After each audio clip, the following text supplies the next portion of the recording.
Fala, gente, sejam todos bem-vindos a mais um vídeo aqui do canal, que nasce mais uma vez dessas angústias que ficam no meu coração. Antes de compartilhar essas angústias com vocês, eu quero que vocês deem um curtir aqui, comentem qual é a melhor cena do Iluminado para vocês, porque o vídeo hoje é sobre ele, o Iluminado de Stanley Kubrick. Tragedy we had up here during the winter of 1970? I hired a man named Charles Grady as the winter caretaker. And from what I've been told, I mean, he seemed like a completely normal individual. But at some point during the winter, he must have suffered some kind of a complete mental breakdown. He ran amok and killed his family with an axe. Well, you can rest assured, Mr. Ullman, that's not gonna happen with me. Acho que é importante falar que eu não estou aqui para fazer nenhum tipo de explicado, nem guia de consumo. O meu objetivo é passar um pouco das minhas aflições, sensações e experiência quando eu assisto esse filme. Eu sempre revejo esse filme. E ano passado eu vi, tive uma experiência, esse ano eu vi novamente, tive outra experiência, assisti um documentário também que fala sobre o filme. E aí eu quero trazer para vocês algumas provocações. Eu começo falando que o Iluminado, ele não é um quebra-cabeças. Porque um quebra-cabeças, ao final da montagem, ele se torna uma peça una, né? Já o Iluminado, não. Por quê? Porque ele não tem uma resposta, ele não é um gabarito, não é uma prova de questões objetivas. Ele tem diversas interpretações, então todas elas devem ser respeitadas. Mas o que eu posso falar para vocês é que existem muitos segredos nessa obra e muitos detalhes que estão ali intocados que a gente não vê.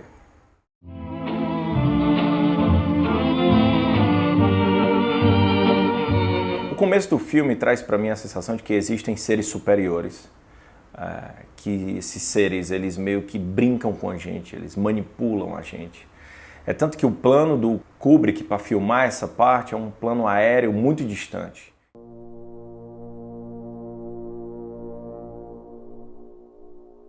E o carro, que a gente sabe que tem força, que tem velocidade e um poder muito grande, ele passa a ser um carrinho de brinquedo, né?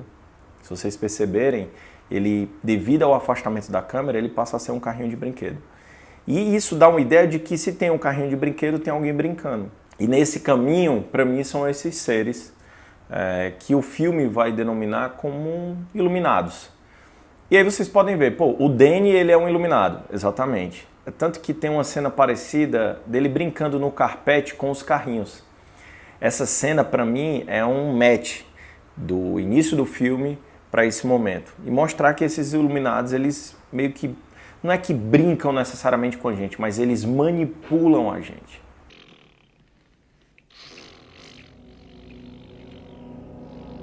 E aí, obviamente, né, tem uma trilha sonora nesse início do filme que vai meio que puxando, né, levando como energia gravitacional o Jack para o hotel. É como se fosse um coro de vozes meio assombrosas que dá um quê de suspense, uma coisa, um sentimento ruim para quem está assistindo, de, cara, vai dar merda.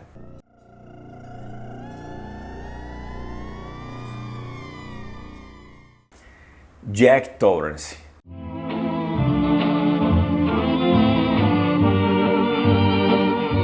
Primeiramente, a atuação do Jack Nicholson eu não vou mais falar nada. Só preciso citar que foi uma das atuações mais incríveis que eu já vi na minha vida. Segundo, na proposta que ela se propõe. Então, por que eu falo isso? Porque muita gente critica por achar que é uma atuação exagerada. O Jack Torrance, para mim, ele não enlouquece. Ele se liberta. Por que eu tenho esse sentimento? Porque, para mim, ele não é um ser humano normal. Ele é um corpo que recebe uma entidade, um antepassado, que é o mesmo cara que era o zelador do hotel do Overlook de tempos atrás.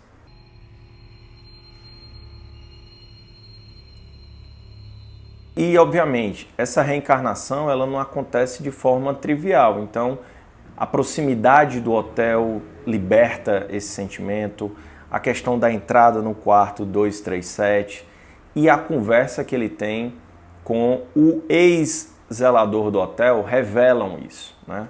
Que é o quê? Ele fala pro cara que, meu irmão, você matou sua família e tal, não sei o que, ele tá, né, indagando o cara, e o cara fala, não, cara, não lembro muito disso. Ele, mas você era o zelador. Ele fala, você é o zelador. Mr. Grady, you were the caretaker here. I'm sorry to differ with you, sir. But you are the caretaker. Então, ele ratifica ali como toda aquela estrutura que permeia o universo do Jack, que é criada por esses seres, por esse antepassado, etc., leva o Jack ao sentimento de que ele está ficando cada vez mais em casa. Ele tem várias falas que ele diz que nunca se sentiu tão feliz, ou seja, ele passou por um processo de libertação. Ele agora está podendo ser quem ele é na sua essência, que é exatamente a reencarnação do caseiro anterior do Overlook. E a morte do Jack ela é muito interessante, porque ele morre no frio que ele já conhecia de vidas passadas, ele morre no labirinto que ele já conhecia, que era o labirinto dele mesmo. Tem cenas onde ele tá ali de frente para o labirinto, olhando, um plano sensacional do Kubrick. E o terceiro ponto, ele morre agarrado com o machado que ele também já tinha utilizado em vidas anteriores. Então é como se fosse, na minha percepção, uma mensagem até mesmo de esperança, de que em algum momento a luz também ganha da escuridão. Mas tirando esse romance de lado, é para mostrar que ele está afogado no próprio sangue, assim, de alguma forma.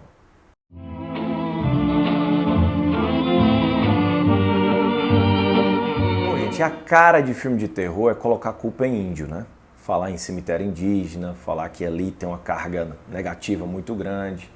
E o Kubrick, ele brinca também com isso, Se você for ver, ao longo do filme existem muitos signos indígenas dentro do Overlook. E não só os signos, mas também existe uma história de que o hotel tinha sido construído em cima de um cemitério indígena e que existe um confronto entre os indígenas e os construtores do hotel na época da construção. E aí o que a gente tira sobre isso? Se existe um cemitério indígena é porque eles morreram ou foram assassinados, e a gente sabe o que aconteceu. Então, os americanos eles assassinaram os índios. Então, se existe um espírito maligno aí, não é um espírito de índios revoltados, como esses filmes de terror clichê que a gente é acostumado a assistir. O que existe é um símbolo, é um espírito de um americano comum, que é um pai de família, que tem problemas com álcool, que tem problemas de insatisfação com o seu trabalho e que ocasionalmente pode pegar um machado e fatiar a sua família.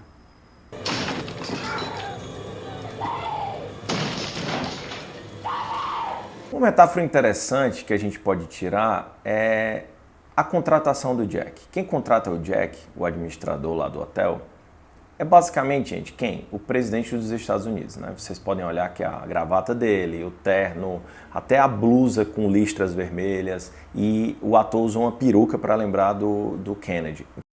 Well, before I turn you over to Bill.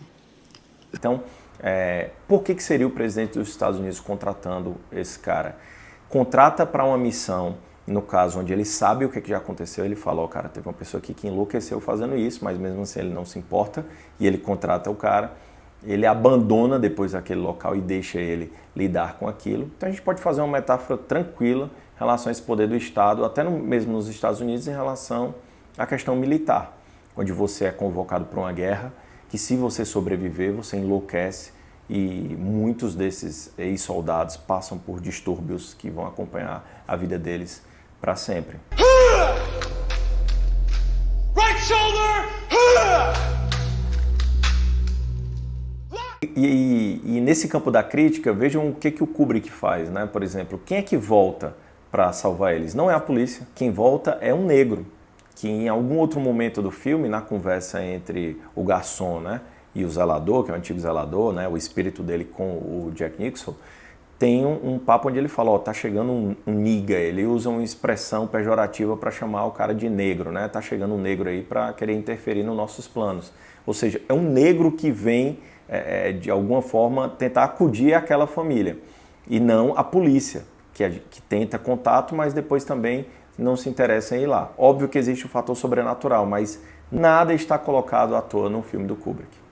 Então, para mim, esse filme tem muita força exatamente por expor essas feridas americanas, como o racismo, o genocídio indígena e esses problemas familiares quando um homem pega uma arma, mata a sua família toda, ou por problemas com bebida, ou com problemas econômicos, e que isso faz parte da formação do DNA americano. There's something bad here. I fear you will have to deal with this matter. Bom, gente, para finalizar eu quero falar um pouco sobre o tempo aqui. O tempo ele tem um quê de especial nesse filme, né? Se você for ver, até mesmo a palavra que o Danny escreve, né, que é Red Room. Red rum, red rum, red rum, red rum. Que é murder ao contrário, não é só um dos pontos que aparece, né? Tem outro momento que é, por exemplo, ele andando no labirinto ao contrário.